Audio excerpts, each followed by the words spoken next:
The courtroom was overflowing. Reporters squeezed shoulder to shoulder in the back, red camera lights blinking with every move, and families holding their breath as though they were bracing for a storm that was about to strike. On the defendant's side sat Shaw Diddy Combs, not in his signature designer suits or flashy all-black kingly outfits, but in a plain, fitted dark gray suit. No chains, no shades, no signature smile. His hands rested stiffly in his lap, knuckles pale, lips pressed tight. His eyes?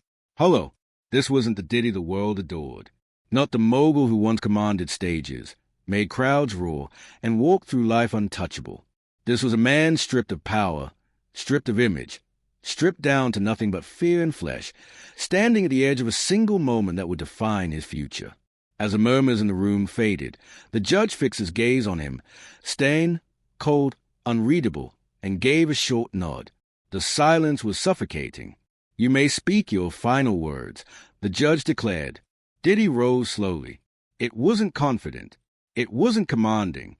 It was stiff, almost reluctant, like a man being forced to walk a plank. He didn't glance at the press. He didn't look toward the jury, not even at his family. His eyes locked forward, trained only on the bench. Cameras clicked like gunfire. He opened his mouth. Nothing came out. Seconds dragged. He swallowed hard, his throat bobbing, hands trembling. Then finally, in a voice barely above a whisper, he began. White right pointing backhand index, but before we dive deeper into this unforgettable video, make sure to subscribe, and hit that bell icon so you never miss updates like this. Now, let's get back into it.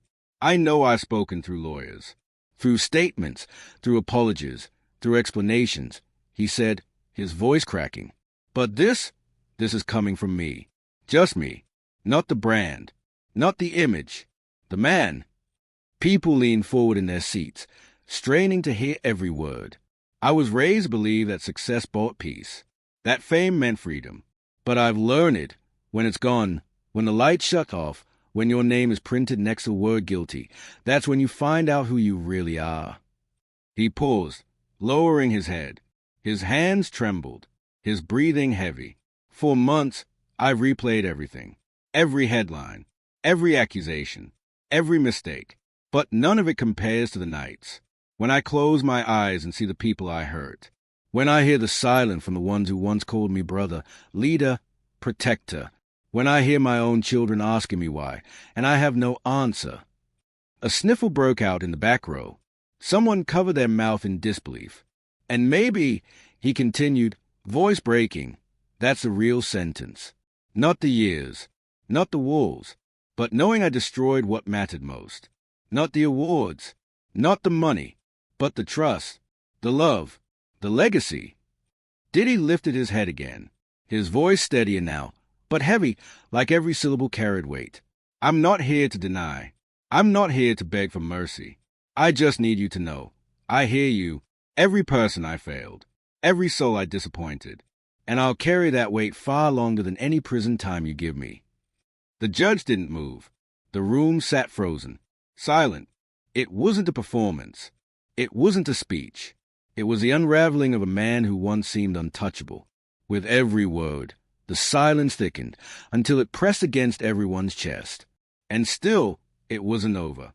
When Diddy finally turned, it was slow, painful. The first time he looked away from the bench. His eyes scanned the benches until they landed on his children, sitting 2 rows back, guarded by security, flanked by family. His oldest son, King Combs, sat with a locked jaw, stoic, refusing to blink.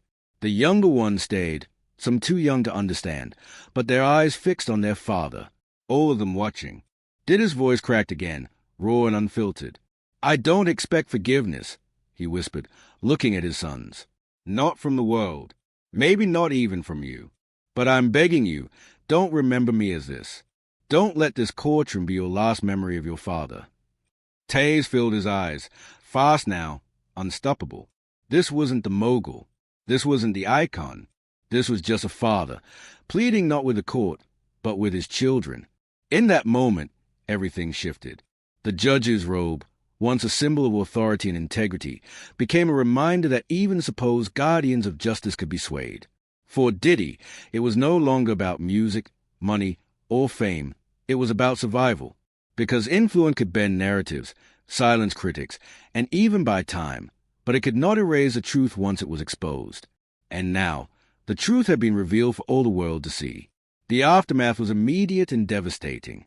Within hours, the story consumed every major news cycle. Headlines blared across newspapers and digital platforms, plastering Diddy and the judge side by side. Talk shows looped the footage endlessly, dissecting every frame. This wasn't just a scandal anymore. It was a reckoning. People who once admired Diddy's resilience and charisma suddenly saw him in an entirely different light. Social media exploded with disbelief, anger, and betrayal. Some loyal fans defended him, claiming the evidence was manipulated. But for many, this was a final confirmation that wealth and fame had corrupted even the strongest systems. Hashtags like #JusticeForSale and #DiddyExposed trended worldwide, while memes, reaction videos, and furious rants dominated feeds for days. Even the judge, once untouchable, became the target of outrage. Protesters swarmed courthouses demanding his resignation, while legal analysts debated on national television whether his previous rulings should now be reopened. Trust in the system itself began to crumble. People weren't just questioning him. They were questioning how many others in positions of power might be hiding similar secrets in plain sight. For Diddy, the fallout went far beyond public opinion. Business partners quickly distanced themselves. Contract was suspended. Rumors of looming federal investigations began to swirl. Every move he made was scrutinized, and even his silence was framed as an admission of guilt. The mogul who once stood untouchable now looked cornered, and the empire he had built over decades suddenly felt fragile. But perhaps the most powerful response came not from institutions or celebrities, but from ordinary people. They were outraged, yes, but more importantly, they were awakened. The scandal had become bigger than Diddy, bigger than a corrupt judge. It was about accountability, about the demand that those in power, no matter how wealthy or famous, face the same consequences as everyone else. That demand sparked a rare sense of unity, a refusal to look away. The live broadcast had ripped back the curtain, and there was no going back. Diddy's future hung in uncertainty. The judge's career was dangling by a thread, and the public's faith in the justice system had been shaken to its core. What began as whispers had erupted into an explosion, sending shockwave that would ripple for years to come. Because once the truth is exposed, it cannot be buried again. And no matter how powerful you are, when the world sees a deal you tried to keep hidden, your secrets stop belonging to you. They belong to everyone. But no amount of polish could erase what everyone already knew. The mountain of evidence, the testimonies, the video clips, it was all there, undeniable, crushing. And in that moment, Diddy finally realized this might be it. The end. The judge shuffled a stack of papers, the sound echoing like thunder in the hushed courtroom. Then he looked directly at Diddy. Not with rage, not with fury, but with something colder. Disappointment. And that, somehow, hit harder than any shouting ever could. Diddy lowered his head, rubbing his hands together as if he could scrub away everything that had brought him here. From the gallery, whispers began to ripple. A woman in the back wiped a tear. A man shook his head in disbelief. Even some of Diddy's former industry friends were present, arms folded, their faces unreadable, uncertain if they were witnessing a fall from grace or a long overdue reckoning. Before we dive deeper into this unforgettable video, make sure to like the video, subscribe to our channel, and hit the bell icon. That way, you'll never miss powerful stories like this. Now, let's get back to it. Suddenly, the judge asked a question. Simple, direct. Mr. Combs, do you have anything to say before sentencing? Time froze. The air grew heavy. For the first time, the man who had built his career on commanding stages and owning every room seemed afraid. His voice cracked slightly as he stood, and instantly every camera in the room flashed. This was it, the moment everyone had been waiting for. Not the lawyers, not the prosecutors, but the man himself. Diddy's lips parted. "I've made mistakes," he began, his words barely above a whisper. "A lot of them. Some I can never take back." His eyes shifted toward the gallery. "To those I've hurt, knowingly, unknowingly, I'm sorry. I know words don't mean much now, but I need to say them anyway." The judge didn't nod, didn't blink, didn't move, just stared. Diddy pressed on, his voice steadier now, as though he was trying to grasp at his humanity before it slipped away. I didn't grow up thinking I'd be here. I thought I had it all figured out. Power, fame, money. I thought it made me untouchable. And maybe I acted like it. Maybe I forgot I was just a man. He swallowed, his gaze falling for a moment, before he looked back up with something raw in his eyes. I'm not asking for mercy. I'm asking for my kids to know that no matter what happens, I never stop loving them. And I pray that someday they'll understand why I'm standing here, owning what I did. A few people gasped. This wasn't the Diddy they knew. No arrogance, no excuses. Just a father, a man stripped bare in front of the world. But the question hung in the air. Was it too late? The judge leaned forward, folding his hands together on the bench. The silence in the room grew thick, suffocating. You could hear the hum of the air conditioning, the faint creak of the chair beneath him, even the echo of Diddy's last words clinging to the air like ghosts. Every pair of eyes was locked on the judge, waiting, bracing for what would come next. Slowly, the judge leaned back, adjusting his glasses. His face remained unreadable. Not cruel, not kind, just calm.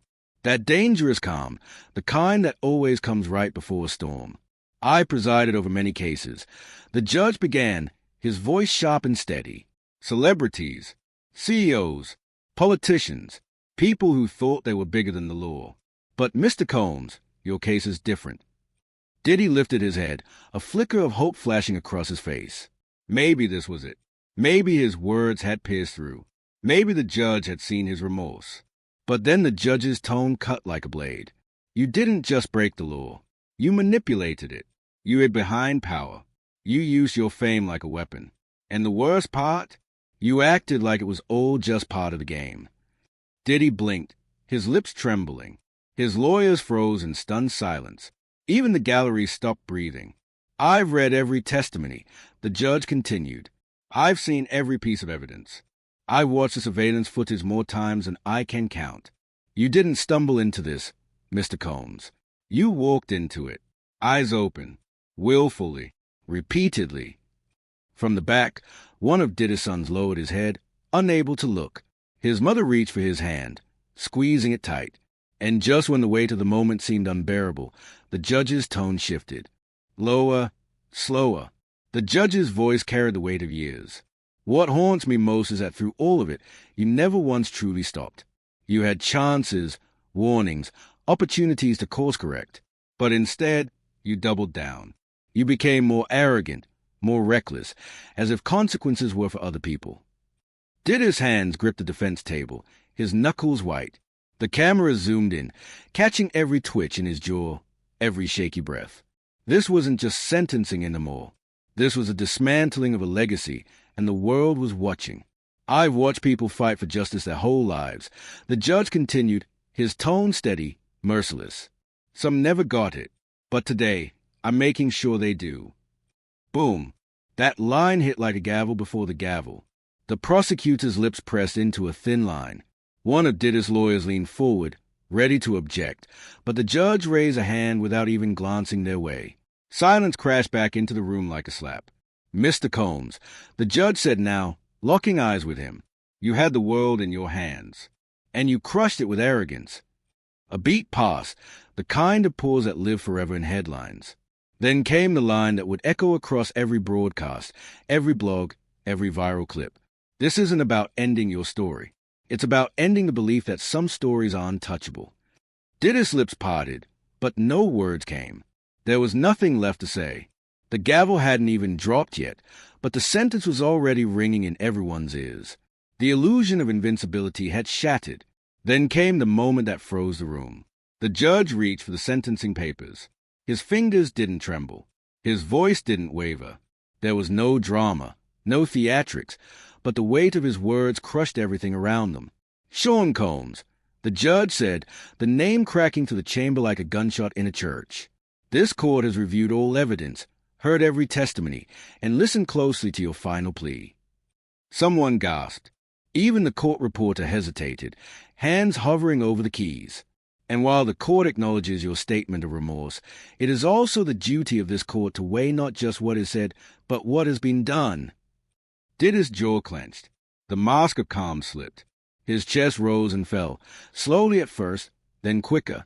The actions you've taken, the pain you caused, and the message it sends to those watching, especially the young people who once saw you as a role model, cannot and will not be ignored. This court hereby sentences you. The words cut through the room like a blade. To 16 years in state prison without the possibility of early release for the first 10. The courtroom erupted. Gasps. Cries. A woman screamed, "No," from the gallery. Diddy's head dropped like it weighed 1,000 pounds. His body slumped. His lawyer stared at the floor, tight-lipped, defeated. No one reached to comfort him. No one touched him. The silence around him was louder than anything. From across the aisle, one victim's family member sobbed uncontrollably. Another nodded silently, their eyes locked on Diddy, a look that said one word, justice. Outside the courthouse, the world exploded. Cameras flashed. Reporters stumbled over each other, racing to blast a headline first. Diddy sentenced to 16 years. No early release. Inside, he sat motionless. No sobbing. No begging. Just stillness, as though those 16 years had already frozen him in time. The judge stood. Court is adjourned. Bang! The gavel dropped. The sound cracked through Diddy's chest like a final heartbeat. 2 officers approached, slow but firm. They knew who he was, but not anymore. That man didn't exist here.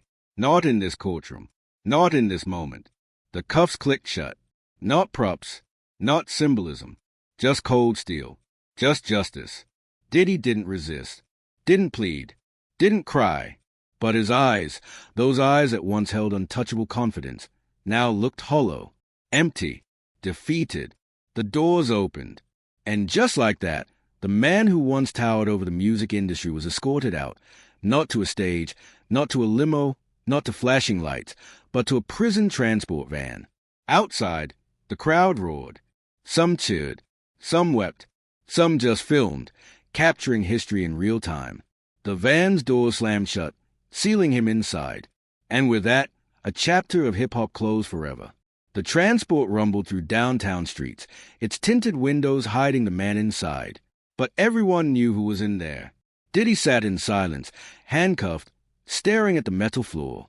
Fame, fortune, power, all gone in a single afternoon. But the true turning point wasn't the sentence. It came moments later, inside the detention center holding cell.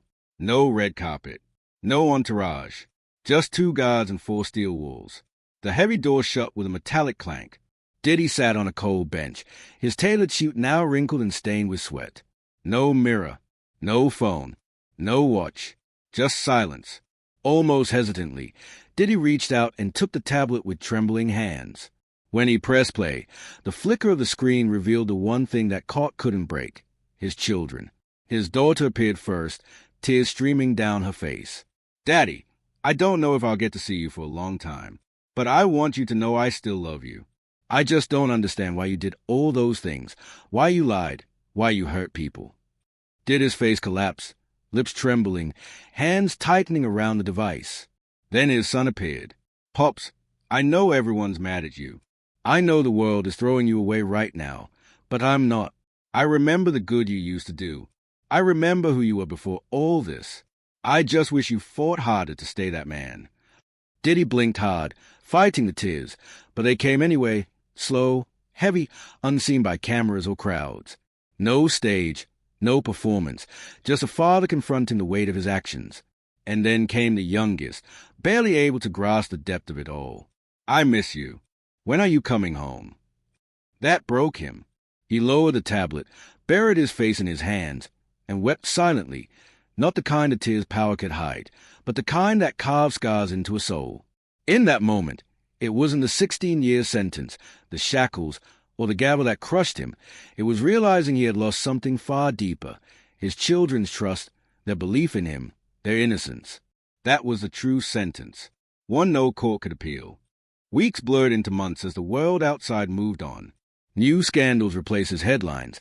The frenzy faded, but inside those walls time dragged like an open wound. Sean Diddy Combs, once the king of hip-hop, now wore beige prison clothes, ate from a metal tray, and slept on a stiff bunk. The man who once lived through sound and applause now endured only the clang of steel doors, the buzz of fluorescent lights, and the endless hum of silence. At night, he lay awake, staring at the ceiling, replaying every decision, every lie, every time he chose power over people. The faces of his victims haunted him, but nothing cut deeper than the echo of his daughter's voice asking why. In the yard, he wasn't a mogul. He was just another inmate, Combs, prisoner 614,792. The whispers followed him, some nodding in recognition, others keeping their distance. Letters came now and then. Old friends rarely wrote, but his kids did. I had my first basketball game. Mom says I can visit next month. I miss your pancakes. Little words that hit like bricks. He taped their drawings to the wall, not because they erased the past, but because they gave him something fragile to hold on to. One afternoon, during a mandatory prison therapy session, the counselor asked bluntly, "Do you feel like a victim, Mr. Combs?" Diddy stayed silent at first, staring at the floor. Then, slowly, he lifted his eyes. "No," he said. "I feel like a coward. I had chances to stop, to change, to be better, and I didn't.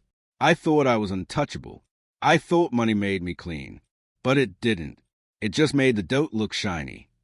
The room fell into silence. It wasn't a statement for cameras, not a speech crafted for damage control, just truth. The world outside debated his legacy. Was it a tragedy or justice? Documentaries were pitched, books outlined, headlines archived. But inside that cell, Diddy wasn't thinking about hits, brands, or billions lost. He was thinking about his children, about whether he could still be a father from behind bars, about whether redemption was even possible. The public had turned the page, but for him, the story wasn't over. It was just beginning.